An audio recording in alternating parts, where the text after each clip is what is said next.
আজি ৰাতিপুৱাৰ কেইবাটাও গুৰুত্বপূৰ্ণ খবৰ আহি পৰিছে আৰু এনে ধৰণৰ খবৰসমূহ নিতৌ চাবলৈ চেনেলটো ছাবস্ক্ৰাইব কৰি ভিডিঅ'টোত এটা লাইক কৰি দিব। প্ৰথমবাৰলৈ চিআইডিৰ কাৰ্যালয়ত উপস্থিত গৰিমা শইকীয়া গাৰ্গ, গৰিমাৰ সৈতে উপস্থিত জুবিন গাৰ্গৰ ভগ্নী পাল্মি বৰঠাকুৰ। প্ৰথমবাৰলৈ চিআইডিৰ কাৰ্যালয়ত উপস্থিত গৰিমা শইকীয়া গাৰ্গ, গৰিমাৰ সৈতে উপস্থিত জুবিন গাৰ্গৰ ভগ্নী পাল্মি বৰঠাকুৰ। প্ৰথমবাৰলৈ চিআইডিৰ কাৰ্যালয়ত উপস্থিত গৰিমা শইকীয়া গাৰ্গ। জুবিন গাৰ্গৰ মৃত্যুৰ এমাহৰ অন্তত চিআইডিৰ কাৰ্যালয়ত গৰিমা আৰু পাল্মি।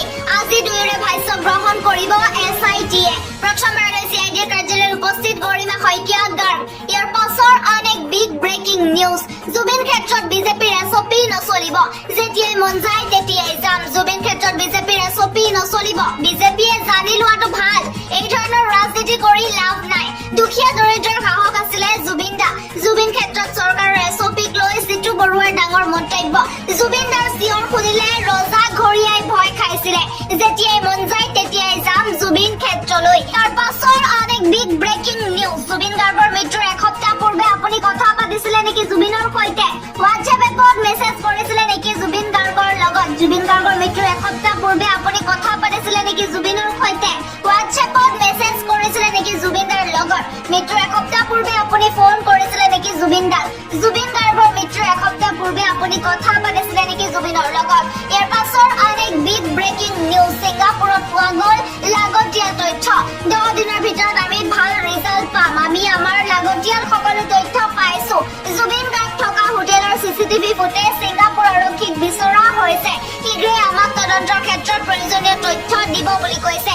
এতিয়ালৈকে প্ৰায় 70 জন লোকক সোধা পোছা কৰিছে SIT-য়ে।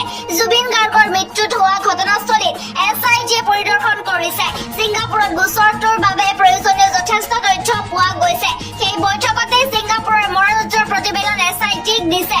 সময়মতে আমি কোৰ্টত আমাৰ প্ৰতিবেদন দাখিল কৰিম। ইয়াৰ পাছৰ অনেক বিগ ব্ৰেকিং নিউজ। নিশা 11 বজালৈকে খোলা থাকিব জুবিন ক্ষেত্ৰ। নিশা 11 বজালৈকে খোলা থাকিব জুবিন ক্ষেত্ৰ। জুবিন ফেন ক্লাবে 12 বজালৈকে খোলা ৰখাৰ আহ্বান জনাইছিলে। পূৰ্বে নিশা 10 বজালৈকেহে খোলা ৰখাৰ সিদ্ধান্ত আছিলে চৰকাৰৰ। 10 বজাৰ পৰিৱৰ্তে 11 বজালৈ খোলা থাকিব জুবিন ক্ষেত্ৰ।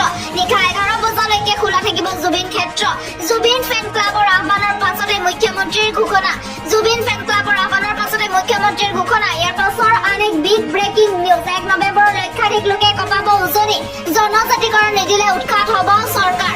1 নৱেম্বৰত স্তব্ধ হ'ব উজনি অসম। একেলগে 4 জিলাত লক্ষাধিক লোকে সাব্যস্ত কৰিব প্ৰতিবাদ। গোলাঘাট, যোৰহাট, মৰাণ আৰু ধেমাজিত ৰাজপথ কঁপাব হাজাৰ হাজাৰ লোকে। নিৰ্বাচনৰ আগত জনজাতিকৰণ নিদিলে উজনিত পৰাস্ত কৰিব বিজেপিক। ইয়াৰ পাছৰ অনেক বিগ ব্ৰেকিং নিউজ। চৰকাৰী পকী ঘৰৰ বাবে আবেদন কৰিছিলে নেকি? তালিকাত এতিয়াই চাওক আপোনাৰ নাম। চৰকাৰী ঘৰৰ বাবে তালিকাত নাম আহিছে নেকি? আপোনাৰ ঘৰ নিৰ্মাণৰ বাবে কোনে কোনে পাব ধন? চৰকাৰী ঘৰৰ বাবে লাভ কৰিব 1,30,000 টকা। যিসকল লোকে চৰকাৰী ঘৰৰ বাবে আবেদন কৰিছিলে প্ৰকাশ পালে তালিকা।